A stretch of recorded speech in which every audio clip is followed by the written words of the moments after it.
धूमधाम से मनाया गया संविधान दिवस आजमगढ़ नगर के कलेक्ट्रेट स्थित अंबेडकर पार्क में मंगलवार को माता सावित्रीबाई फुले शिक्षण प्रशिक्षण सेवा संस्थान के द्वारा संविधान दिवस समारोह का आयोजन किया गया। कार्यक्रम में सैकड़ों की संख्या में मौजूद लोगों ने अपने अपने विचारों को व्यक्त किए। माता सावित्रीबाई फुले शिक्षण प्रशिक्षण सेवा संस्थान द्वारा आयोजित इस संविधान समारोह में मुख्य अतिथि के रूप में जहां बीएचयू की प्रोफेसर डॉक्टर इंदु चौधरी रहीं, वहीं कार्यक्रम की अध्यक्षता वाम से ट्रेनर संतलान आनंद ने किया। सुशीला बौद्ध, रेखा अंबेडकर व शैलेंद्री बौद्ध ने दीप प्रज्वलित कर कार्यक्रम की शुरुआत की। इस दौरान वक्ताओं ने कहा कि यह संविधान दिवस नहीं बल्कि हम लोगों के लिए बहुत बड़ा पर्व है। 1950 में जब संविधान लागू हुआ उसके पहले हम लोगों की स्थितियां क्या थी और संविधान लागू होने के बाद हमारी परिस्थितियों में क्या सुधार हुआ है, हमारी आर्थिक, राजनीतिक और शैक्षिक दशा में क्या परिवर्तन हुआ, संविधान में अभी हमारे कितने अधिकार बाकी हैं, उसको जानने के लिए हम लोग प्रयासरत हैं।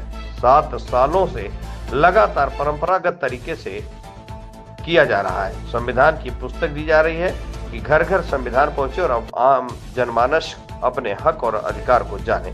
हम लोगों का उद्देश्य यही है कि संविधान के बारे में जनता जाने और अपने हक और अधिकार की लड़ाई को लड़े। संवाददाता धीरज वर्मा की खास रिपोर्ट। बहुत बहुत साधुवाद पत्रकार महोदय जी, मेरा नाम बिंदु गौतम है। मैं माता सावित्रीबाई फुले शिक्षण प्रशिक्षण सेवा संस्थान की अध्यक्ष हूँ। आज संविधान दिवस है, यह हम लोगों के लिए बहुत ही बड़ा पर्व है। आज हम लोग संविधान दिवस मना रहे हैं तो यह जानने का प्रयास कर रहे हैं कि संविधान जब 26 जनवरी 1950 को लागू हुआ उसके पहले हमारी स्थितियाँ क्या थी और संविधान जब लागू हो गया है तो उसके बाद हमारी परिस्थितियों में क्या सुधार हुआ, हमारी आर्थिक, राजनीतिक और शैक्षिक दशा में क्या परिवर्तन हुआ तथा इसके बाद संविधान में हमारे अभी कितने अधिकार बाकी हैं, उसको जानने के लिए हम लोग प्रयासरत रहे हैं। 7 सालों से लगातार परंपरागत तरीके से प्रयास किया जा रहा है। संविधान की बुकें दी जा रही है कि घर घर में संविधान पहुंचे और आम जनमानस जो है अपने हक अधिकार को जाने। बहुत बहुत धन्यवाद।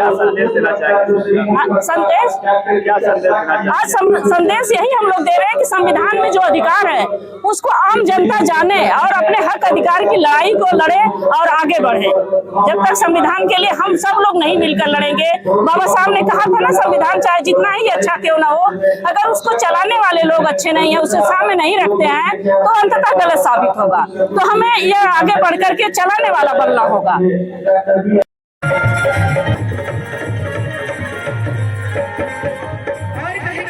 जिस शिक्षा के लिए बाबा साहब ने अपना पूरा जीवन दे दिए, देशों विदेशों का यात्रा कर।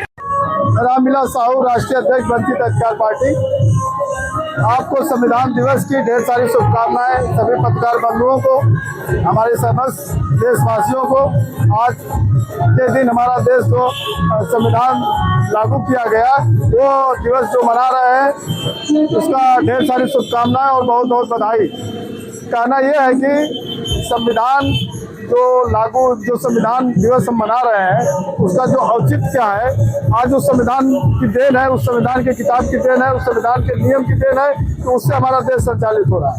क्या का कार्यक्रम रखा गया आज तमाम लोग संविधान दिवस पर सभी लोग अपने अपने तरीके से मना रहे हैं, खुशियाँ मना रहे हैं। कोई सांस्कृतिक कार्यक्रम के द्वारा, कोई बौद्धिक कार्यक्रम के द्वारा ये संविधान दिवस का कार्यक्रम मनाया जा रहा है। हमको बताना यह है कि जो हम आज के परिवेश में जी रहे हैं, संविधान की जो वर्तमान सरकार है उस संविधान के विरोध में काम कर रही है और संविधान में कुछ नियम परिवर्तन करना चाहती है। लेकिन एक चीज़ आपके माध्यम से बताना चाहता हूँ कि कोई माई कलाल नहीं है जो संविधान को ठेस पहुँचा सके। संविधान, जिस दिन संविधान में कुछ तोड़ मोड़ हुआ तो इस देश की जनता रोड पे आ जाएगी। अब सबको समझ में आ जाएगा।